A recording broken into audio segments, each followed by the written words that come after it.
I've always admired writers who sit down and start a book and write it from beginning to end consistently on a regular enough schedule that they never seem to put it down long enough to kind of lose the thread of what they're working on.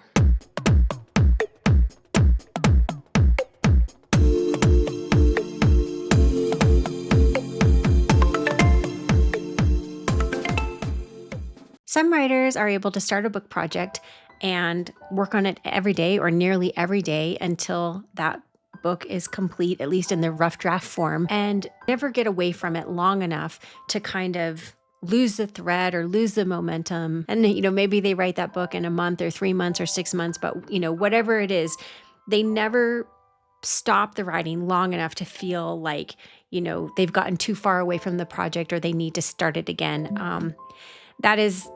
That has never happened for me. I've written 10 books, and every single time I have either stopped writing them for weeks, sometimes months at a time, to the point where I get a little lost and I'm not really sure how to get back to that book. It's a huge goal of mine to, write consistently. It hasn't happened yet. If you too are one of those writers who feels like you've kind of, lost the thread of your project, or it's been weeks, maybe months, since you have worked on your novel, today I'm sharing 7 tips with you about how to get back to your writing project and get writing again. The very first thing I want to talk about is, why do we kind of lose our thread sometimes, whether it's a book or maybe you're working on a dissertation, some other big project, kind of thing. And I'm sure the answer to this is as varied as there are people, right? And, what their particular kind of hangups can be. I'll tell you that mine happens for a variety of reasons. It can be, just kind of a psychological funk, if I get kind of into like a depressive mood or I'm feeling, sort of overwhelmed, you kind of like lose the belief in either yourself or in the project or, whatever. And the motivation to kind of show up for it seems to sort of evaporate for you. Another thing that happens for me is like sometimes like external life events. This is sort of what's happened to me in the last 3 months, kind of get the better of me or allow my attention to be pulled onto other things that are not in alignment with putting that book as sort of a primary priority for me. That can kind of knock me off track as well. Whatever it is, I think it's worth taking a little bit of time. If you journal, if you don't, I would highly advise it. Do a little self-reflection on, what kind of knocked me off track in the first place? Like, why was it like an internal psychological thing? Was it external events like time management, maybe kids, family, job? What was it? Just do a little bit of journaling about it. I think that this can help set you up for, the next time this potentially happens with this project or the next project that comes along. Just having that like self-awareness can help you understand what are some of your triggers that kind of pull you away from your work in the first place. Brings me to my first point. I want you to think about what are your optimal working conditions. And so, where do you write? If you're a writer, like where do you write the best? When do you write the best? And what's kind of, what does your external environment sort of look like? So now you may be able to, like me, like I can, when I'm in flow state, when I'm in the middle of a project and everything's kind of like going well, I can write in airports. I can write on airplanes. I can write in the back of an Uber, if I have to, kind of thing, when I'm, in a good place. But when I've kind of, I have no idea where I am with a book. It's been, 4 weeks, 6 weeks, however long it's been since I've worked on that book. I'm not going to be able to open that project up in, the middle seat of a flight to Chicago and be able to just like pick up where I left off and work through it, sort of thing. So I'm going to have to spend some time kind of, resetting myself as a writer, sort of. And so the very first thing is like, I want to set myself up for success. And so I think about, okay, what are the times it's easiest for me to write, and what is the location? And the time is first thing in the morning for me. It might be different for you. You might be a night owl. You might be a 3 o'clock in the afternoon kind of person, but mine is first thing in the morning, and it's right here in this office kind of thing. And so I have been, doing this for a while. I've lived in this house for 20 years. I have written 10 books, most of them, almost all of them in this house. And this is my sort of ground zero for being able to initiate behaviors that are going to kind of carry me through to getting back on track with writing. Now, once I'm going again, yes, then I can take my laptop to the kitchen. I can, be outside. I can be pretty much anywhere and keep going. But when I'm trying to reestablish my connection with a project, it is easiest for me to do it in this space. And I know that I'm at my best first thing in the morning. So think about what is your optimal writing location? What is your optimal writing time? It could be at your favorite coffee shop. It could be with your noise canceling headphones. It could be, listening to a particular, classical soundtrack, whatever the case may be. But is it in a place in your home? Is it during a particular time? Answer those questions for yourself. The second thing I do when I'm trying to get back on track with a project that I've let fall by the wayside is that I set the intention for the work. And so what I mean is, like, for example, this particular, my 11th book, I'm currently in the process of kind of getting myself back together with the work, getting back on track with working on it. And so what I am doing right now is before I go to bed the night before, I'm thinking about how I'm going to wake up in the morning and what I'm going to be doing is working on that book. And so it's like I'm scheduling it. It's like I'm putting it in my mental schedule. I can even write it in my calendar. And it's like, I write the time I'm going to wake up. I'm going to wake up at, 5:00 in the morning, and I'm going to come downstairs and I'm just going to start working. I'm not going to look at my phone. I'm not going to open social media. I'm not going to look at email. I'm not going to do any of those things that are potentially going to pull me out of that fresh in the morning writing headspace creativity. I'm just going to come downstairs, do my kind of ritual activities, which we'll get to in a minute, and open up my project and get to work. But that all starts with setting the intention the night before I go to bed.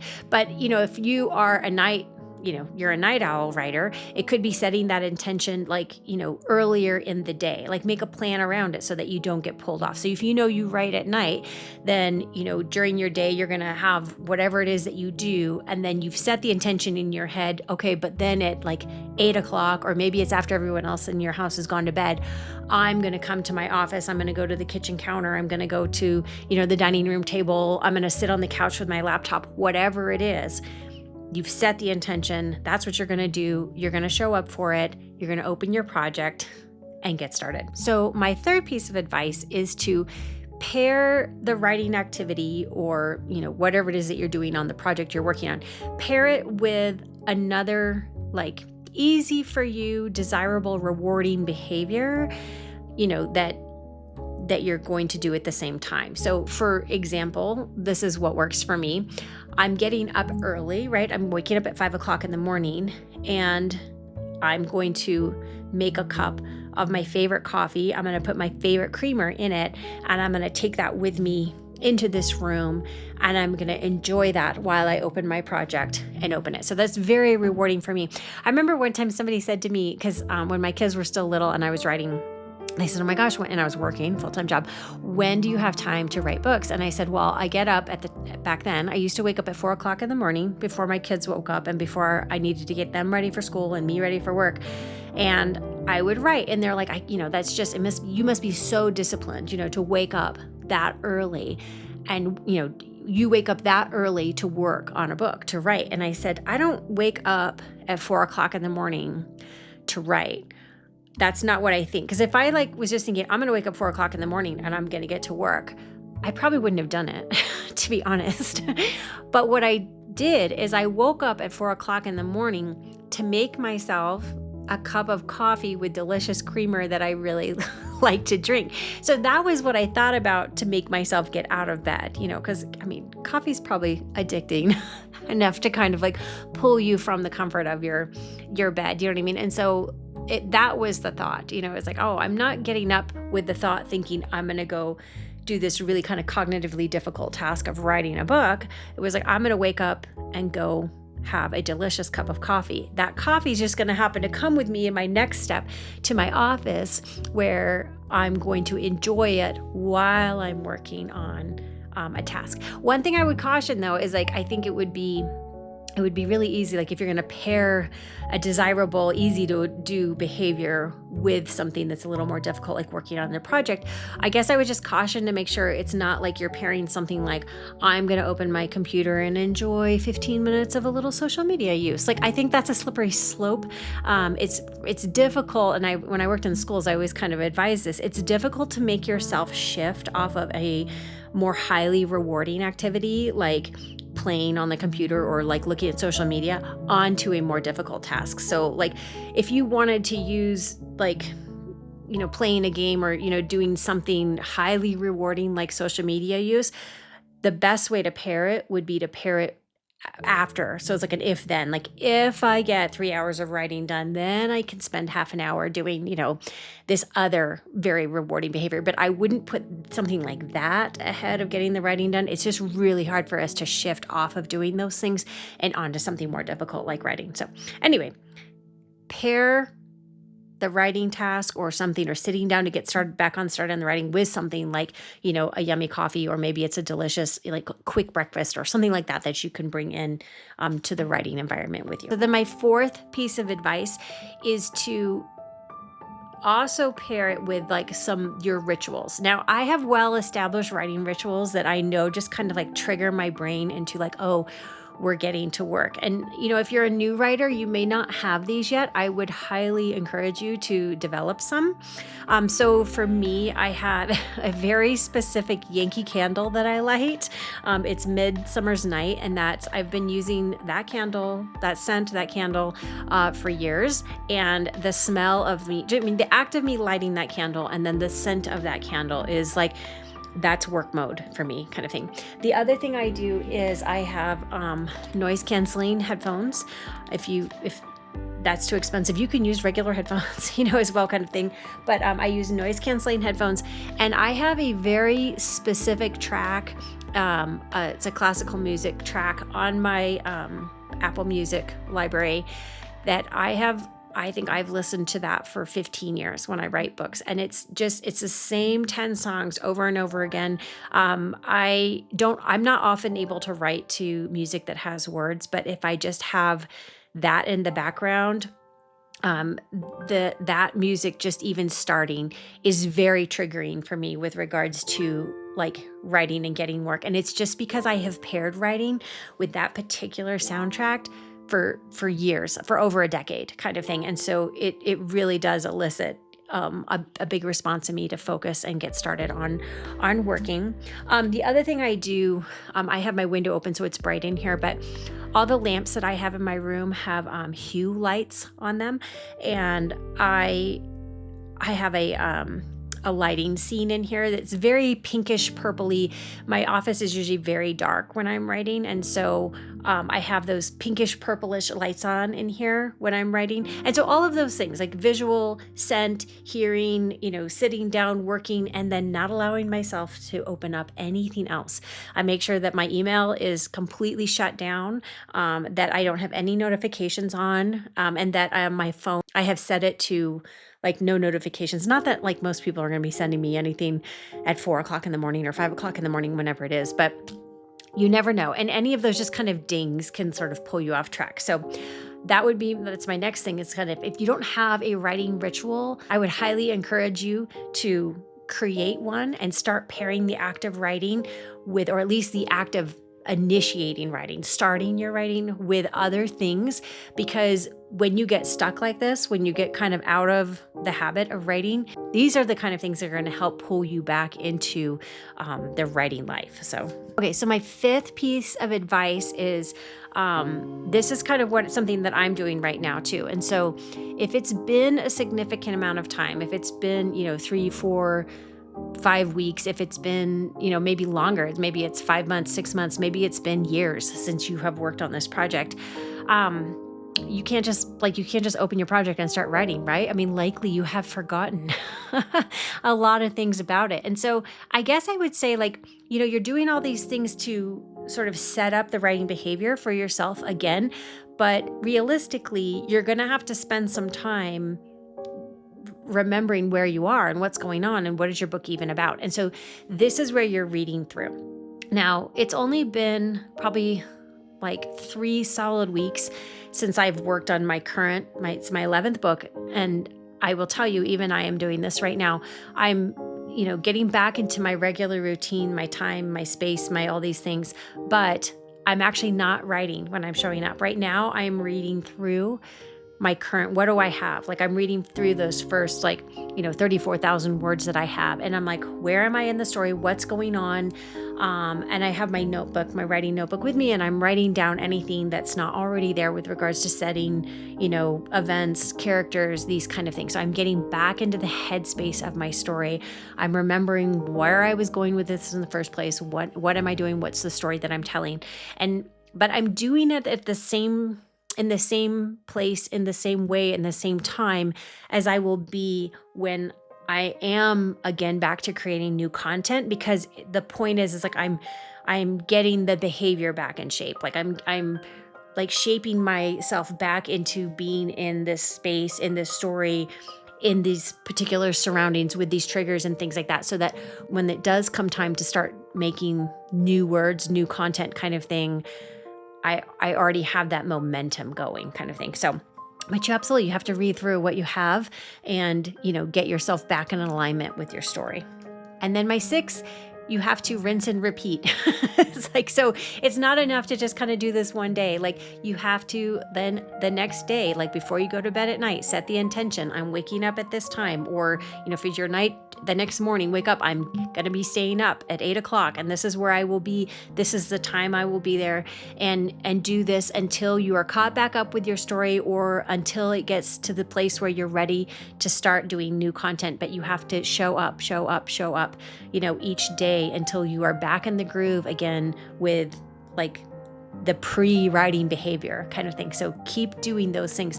I wouldn't advise at this time taking a day off because you're trying to establish that baseline writing behavior again, right? So I would, rinse and repeat until you are caught up and back.